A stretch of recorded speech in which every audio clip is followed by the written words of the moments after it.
condition of the work is to be expressed in future then conditional clause, i.e.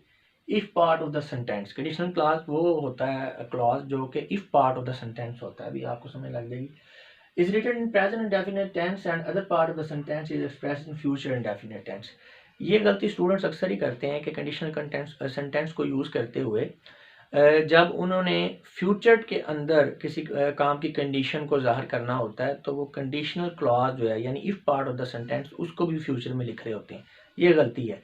आपने भले जो काम है या कंडीशन ऑफ द वर्क है इसे फ्यूचर में एक्सप्रेस करना है, लेकिन आपने जो कंडीशनल क्लॉज है उसको हमेशा प्रेजेंट इंडेफिनिट जो है टेंस उसी के अंदर इसको लिखना है. अभी एग्जांपल्स देखते हैं तो आपको मजीद क्लैरिटी आ जाएगी.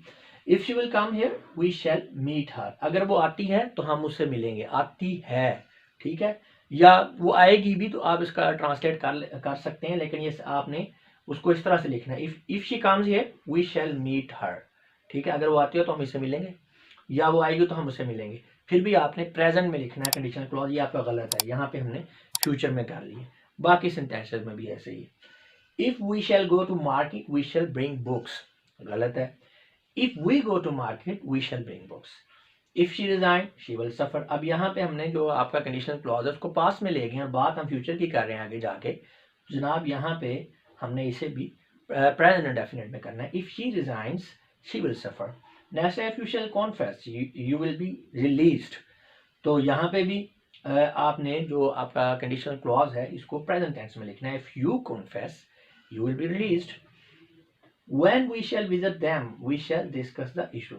ठीक है, तो ये गलत है. दिखने में देखेंगे बिल्कुल सही लग रहा है, तो ये गलत है सेंटेंस. तो इसी तरह की जो है बड़ी क्लोज किस्म की मिस्टेक्स जो है ना वो करेक्शन ऑफ एरर वाले सेंटेंसेस के अंदर दी होती हैं.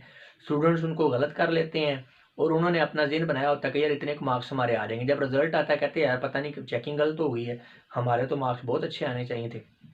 तो इस तरह गलतियाँ करते हैं वो. When we visit them we shall discuss the issue. They hope she must come.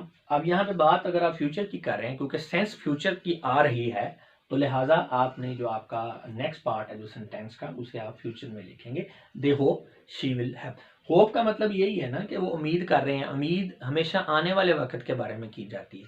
तो they hope she must come की जगह जो है बेहतर ये होगा कि दे होप शी विल कम. अब देखें दिखने में तो ये सेंटेंस भी ठीक लग रहा है लेकिन ये गलत है. तो यही चीज़ों को हमने समझना है और उम्मीद है कि आपको समझ आ भी रही होगी.